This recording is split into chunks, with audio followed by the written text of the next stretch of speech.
Every religion, including having no religion, has challenges that come with it.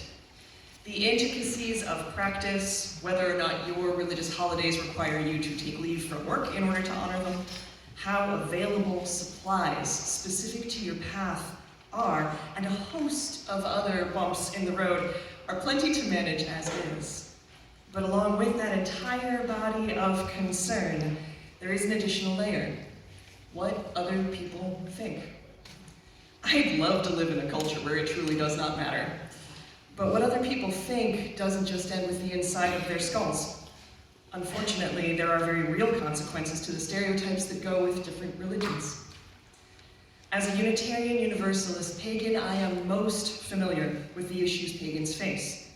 It's gotten better. My funniest stories are now old enough to get driver's licenses, but we do still have some problems. In 2021, a Panera employee in Pennsylvania, just up the road, was asked point blank by the manager and assistant manager what her religion was. They were, yeah, I know, right? That's all the managers in the room. They were all on break. It was a direct question, so she was truthful and she told them she was pagan. The usual conversation about how she was going to hell followed. Most pagans are used to that one, as are the atheists, solidarity friends. However, things turned more serious. Her hours were cut. And when she asked why, she was told she needed to find God before returning to her usual schedule. She was reportedly docked pay for breaks that she did not take. The escalation continued, culminating with her firing, and the lawsuit is still unfolding. That was just 2 years ago. It's an extreme example of how the stereotype that pagans are evil or devil worshippers can cause a lot of harm. The further away we get from the satanic panic of the 1980s and the 90s, some of you are old enough to remember that with me, the less common this particular stereotype is. However, although that one is declining, there are new ones now. I regularly represent paganism in diverse spaces. This means that I've given presentations on our religious needs to chaplains groups at hospitals, writers groups so that they can write pagan characters accurately, and of course I've talked to Unitarian Universalist congregations like our own. A few years ago, I was offering an overview of paganism to a religious education program at another UU. And after the talk, I opened the floor for questions, as I always do, and one of the adults asked, straight-faced, "Why do pagans only wear black?" Now, as someone who never got over falling in love with the goth aesthetic as a teenager, I was, of course, wearing all black. So my first joking answer was that it's slimming. But that also opened the floor to talk about it more. Somehow the goth aesthetic, which many of you will be familiar with from bands like Depeche Mode and The Cure, got mixed up in the occult references in Halloween, and then the whole thing was given wings by television shows like American Horror Story, and now there seems to be a fairly strong misconception that all pagans wear black and too much eyeliner all the time, and tend to be dripping with various occult symbols. And don't get me wrong, it looks super cool, like I love that, and also, it's just not accurate. The truth, of course, is that you can't tell who's pagan by looking. We have no uniformity of dress or adornment. The other stereotype that pagans live with, the other big one that is honestly more harmful, is that our religion is ridiculous or shallow, and that following it is some sort of juvenile phase.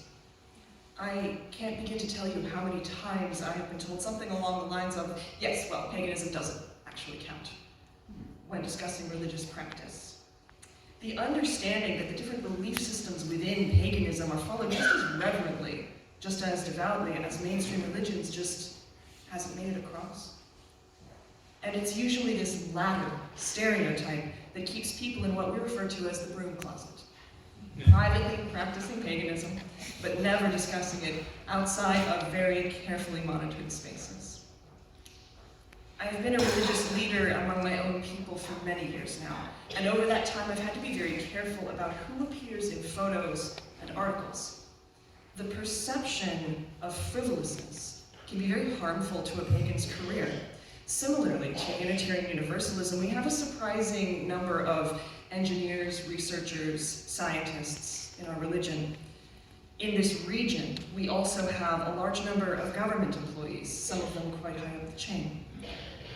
The perception that an engineer practices some sort of ooey-gooey, good vibes, only love and light nonsense can cause real problems, and it is so extreme that some of our researchers who publish peer-reviewed papers use an entirely separate name in the pagan community in order to protect their professional identity and standing.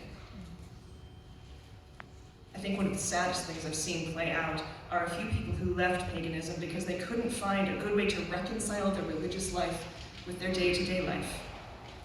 I can't imagine how it feels to give up faith that resonates with you and supports you simply because the fear that it could wreck your ability to make money and support your family is overwhelming, or because you can't convince the people who love you that you're not evil.